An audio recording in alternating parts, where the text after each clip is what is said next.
नमस्कार, news point लेकर हाजिर हूं मैं राजीव।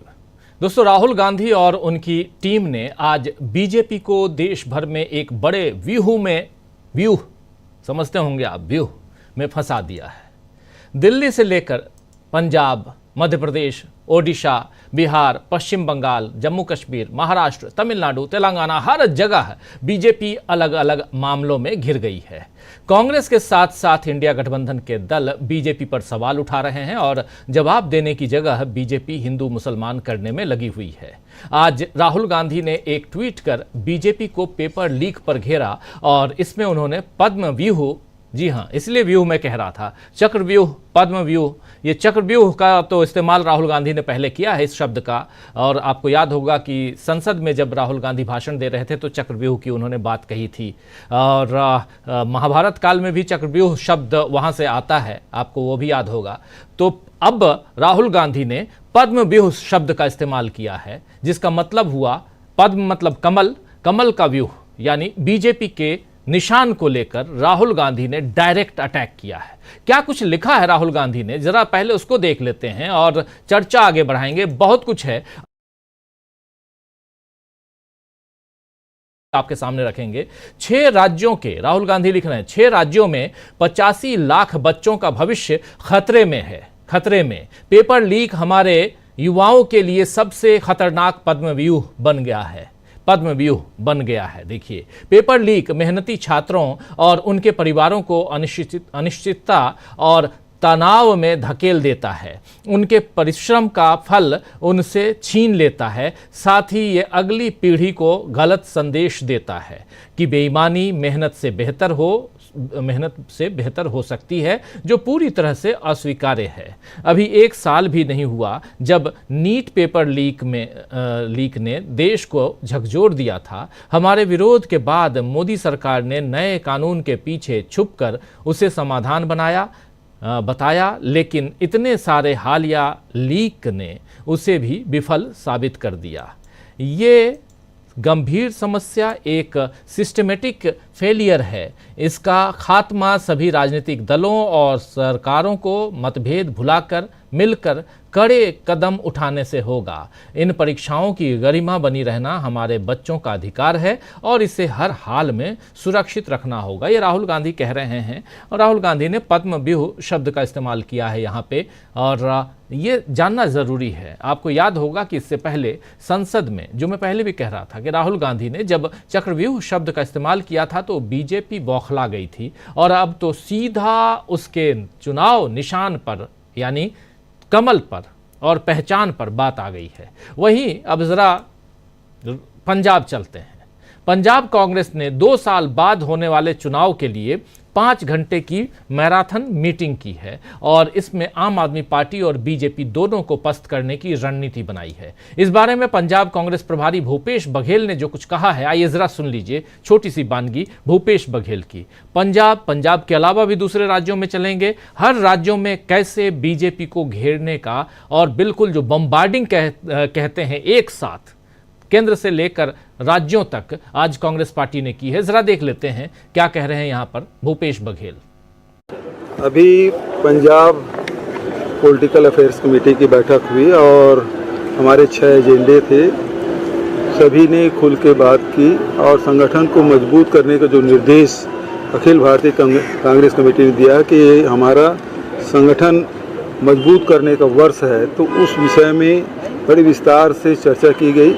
वैसे भी पंजाब में कांग्रेस बहुत मजबूत है, लेकिन उसे माइक्रो मैनेजमेंट करने की आवश्यकता है और इस मामले में सभी ने सहमति व्यक्त की और संगठन मजबूत करके अगले जो बैठक होगी उसमें एजेंडा भी हम लोग तैयार करेंगे पंजाब जो सरकार है उसके खिलाफ, और पंजाब के मुद्दों को लेकर एजेंडा तय करेंगे और उस सब को लेके हम बूथ लेवल तक जाएंगे और ट्रेनिंग प्रोग्राम भी होगा और बूथ कमेटियां भी बनाएंगे। और उसके बाद पंजाब के किसानों के, युवाओं के, महिलाओं के, दलितों के और वहाँ जितने भी नशा ड्रग वगैरह के जो मुद्दे हैं उस सब मुद्दों को लेकर एक लड़ाई लड़ने की तैयारी हम सब करेंगे। तो ये सारे मुद्दों में करीब 5 घंटे विस्तार से चर्चा की गई। तो यहां कांग्रेस पार्टी पंजाब में अभी 2 साल बाद चुनाव है, लेकिन तमाम मुद्दों को लेकर कांग्रेस पार्टी पंजाब में तैयारियों में जुट गई है। इधर ओडिशा चलते हैं दोस्तों। ओडिशा में आज यूथ कांग्रेस ने सीएम मोहन मांझी, वहां मोहन मांझी को आप कई लोग उनका नाम भी नहीं जानते होंगे, ओडिशा के मुख्यमंत्री हैं और बीजेपी से हैं वो। और मोहन मांझी के खिलाफ आज यूथ कांग्रेस ने नारेबाजी करते हुए सड़क पर प्रदर्शन किया। अभी ओडिशा विधानसभा में बीजेपी विधायक पर कांग्रेस विधायक से हाथापाई का आरोप था, इसी के खिलाफ कांग्रेस ने प्रदर्शन किया है। ओडिशा यूथ कांग्रेस का प्रदर्शन ये देखिए, जरा फुल स्क्रीन ले आइए और साफ साफ कि अलग अलग राज्यों में कांग्रेस कैसे तैयारी कर रही है, तैयारियों में जुटी हुई है, उसका ही ये नमूना है। जरा सुन लेते हैं शुरुआत से क्या कैसे ये पूरा का पूरा मामला। जरा फुल स्क्रीन ले आइए अगर ला सकते हैं तो। बहुत इंपॉर्टेंट है कि ओडिशा में भी कांग्रेस यहां महत्वपूर्ण ढंग से, जरा देख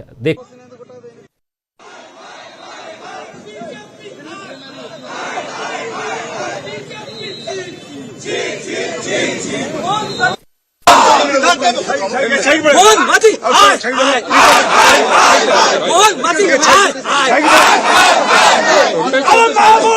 सुरक्षा नहीं, मोहन मांझी गद्दी छोड़ो, गद्दी छोड़ो, गद्दी छोड़ो, मोहन मांझी गद्दी छोड़ो, गद्दी छोड़ो, गद्दी छोड़ो।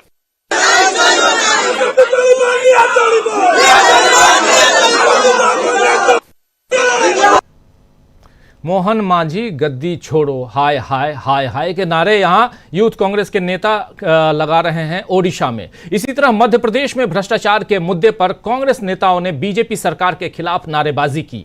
कांग्रेस विधायक दल ने नेता प्रतिपक्ष उमंग सिंघार के नेतृत्व में कांग्रेस सरकार से सवाल पूछा कि सोने की ईंट किसकी है, जांच कराओ।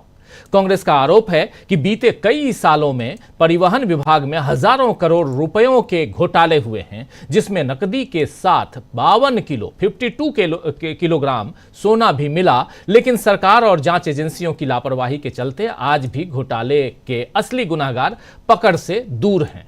इसी पर कांग्रेस ने आज यहां प्रदर्शन किया है। जरा मध्य प्रदेश की बानगी देखिए, जरा फुल स्क्रीन ले आइए मध्य प्रदेश को। सोने की ईंट किसकी है? सोने की ईंट किसकी है?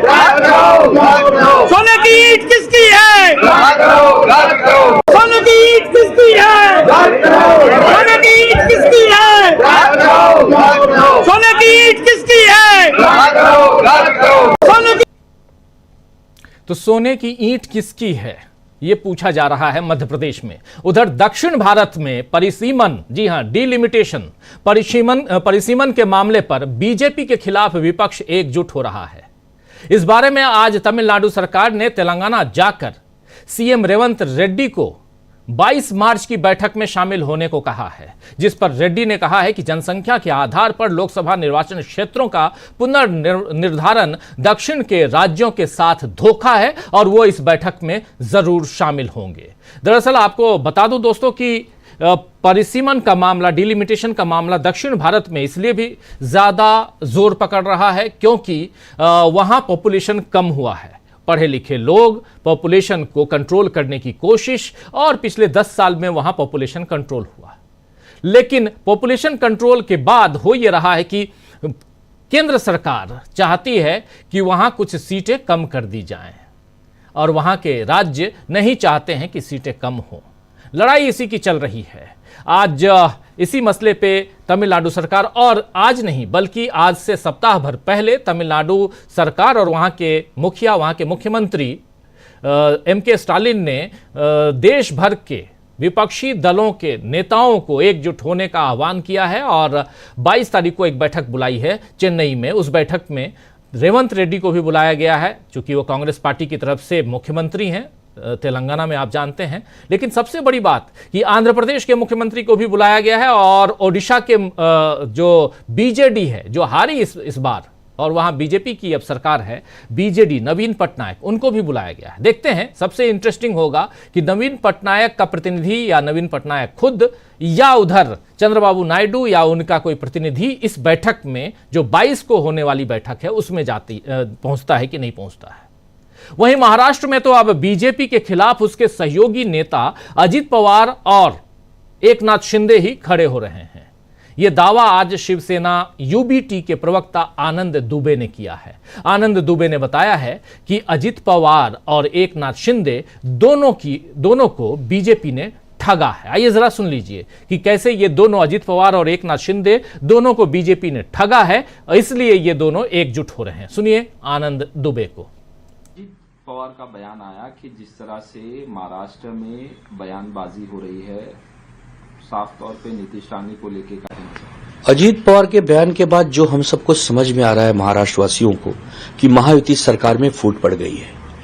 अजीत पवार और एकनाथ शिंदे मिलकर देवेंद्र फडणवीस और बीजेपी को घेरने का काम कर रहे हैं, क्योंकि बीजेपी ने जिस प्रकार इन दोनों को दबाकर रखा है, 23 नवंबर के नतीजों के बाद से ही एक गुलाम की स्थिति में आ गए एकनाथ शिंदे भी और अजीत पवार भी। अब उन्हें मौका मिल रहा है, क्योंकि जिस प्रकार इनके नेता हिंसा की बात कर रहे हैं, नफरत की बात कर रहे हैं, तो अजीत पवार एकनाथ शिंदे को मौका मिल गया है। देवेंद्र फडणवीस जी ने एकनाथ शिंदे के शुरू किए गए सभी कामों को बंद कर दिया, चाहे आनंद सीधा हो, चाहे खाने की व्यवस्था हो, चाहे धर्म यात्राओं की व्यवस्था हो, सबको फंड देना बंद कर दिया, सबको रोक दिया।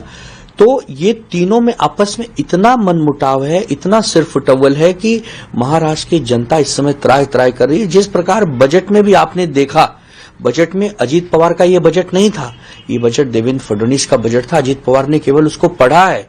आप देखिए, लाडली बहन योजना के पैसे में कटौती कर दी गई, किसान निधि सम्मान योजना में कटौती कर दी गई, जो हमारी आशा वर्कर्स हैं, आंगनवाड़ी बहनें हैं, उनको कोई फंड नहीं, युवाओं को कोई बेरोजगारी भत्ता नहीं। तो ये क्या था? तो अब इसका बदला अजीत पवार देवेंद्र फडणवीस के लोगों से ले रहे हैं, क्योंकि अजीत पवार और एकनाथ शिंदे दोनों को किनारे लगाने की कोशिश में बीजेपी महाराष्ट्र में, और इस बारे में शिवसेना उद्धव गुट के नेता और प्रवक्ता आनंद दुबे अपनी बात रख रहे थे। सवाल पूछा गया था इन्हीं दोनों पार्टियों के ऊपर। महाराष्ट्र में एनडीए में टूट साफ दिखाई दे रही है दोस्तों, और बिहार में एनडीए का कोई भविष्य नहीं दिख रहा है, क्योंकि अब तेजस्वी यादव ने बता दिया है कि नीतीश कुमार की सेहत पर कितने सवाल खड़े हो रहे हैं। आइए जरा सुन लेते हैं। सेहत पर लगातार सवाल, नीतीश कुमार की सेहत पर लगातार सवाल, लेकिन आखिर सवाल क्यों उठ रहे हैं? नीतीश कुमार की बानगी जो है, जो वो कह रहे हैं, उसमें कुछ न कुछ ऐसा जरूर है जिससे लगता है कि उनका जो स्वास्थ्य है, उनकी सेहत जो है वो ठीक नहीं है। सुनिए जरा तेजस्वी यादव ने क्या कुछ कहा है। जब इस पड़ाव पे वो पहुंच गए, इधर तक हम लोगों को कामना करना पड़ रहा है कि भगवान उनके स्वास्थ्य को ठीक रखे। बार बार इस तरह का बोली सदन में हरकत है, ये साफ दिखाता है कि ये नॉर्मल नहीं है। और हमको लगता है कि नीतीश कुमार जी को खुद से इस्तीफा दे करके जो है दे देना चाहिए। और लगातार घटनाएं हो रही है, सदन में भी बैठते हैं तो तरह तरह का इशारा करते रहते हैं। राबड़ी देवी जी को हिंदी लगाती है, उसको इशारा करते हैं। आप समझ सकते हैं हिंदी पर जो है मुख्यमंत्री इशारा करते हैं, हिंदी क्यों लगाई हुई? आप तो चाह रहे हैं कि भाई वो वीडियो निकलवाएं सदन से, इशारा करते हुए पीछे। और उस तरह की बातें अब हमको लगता है इससे पहले भी जो मंत्री रही है शीला मंडल, उन पे भी बिंदी पे लगातार वो टीका टिप्पणी करते रहे। कोई भी टीका लगाता है तो दो लोगों में वो लड़वाने का माथा काम करता है। ऐसा कितना वीडियो आप लोगों के। तो सुन रहे थे यहाँ तेजस्वी यादव को। तेजस्वी यादव के जो आरोप हैं उनमें अकेले नीतीश ही नहीं, बल्कि उनके कारण बीजेपी भी परेशानी में पड़ेगी, और ऐसे में बीजेपी चाहे जितना दम लगा ले, उसे बिहार में जीत नहीं मिलेगी। वहीं पश्चिम बंगाल में भी अगले साल होने वाले चुनाव से पहले बीजेपी नेता परेशानियों में पड़ रहे हैं। नेता प्रतिपक्ष शुवेंदु अधिकारी ने मंगलवार को, यानी 2 दिन पहले, टिप्पणी की थी कि अगर भाजपा सत्ता में आती है तो तृणमूल कांग्रेस के मुस्लिम विधायकों को विधानसभा से बाहर निकाल दिया जाएगा, जिसके बाद आज विधानसभा में शुवेंदु अधिकारी के खिलाफ प्रस्ताव पारित किया गया है। बीजेपी ममता बनर्जी पर हिंदू विरोधी होने का आरोप लगाती रही है, लेकिन अब तो उसी का मुस्लिम विरोधी चेहरा साफ नजर आ रहा है। तो उत्तर से दक्षिण और पूरब से पश्चिम तक कैसे चक्रव्यूह में घिरी हुई है बीजेपी, और कैसे एक अलग व्यूह, पद्म व्यूह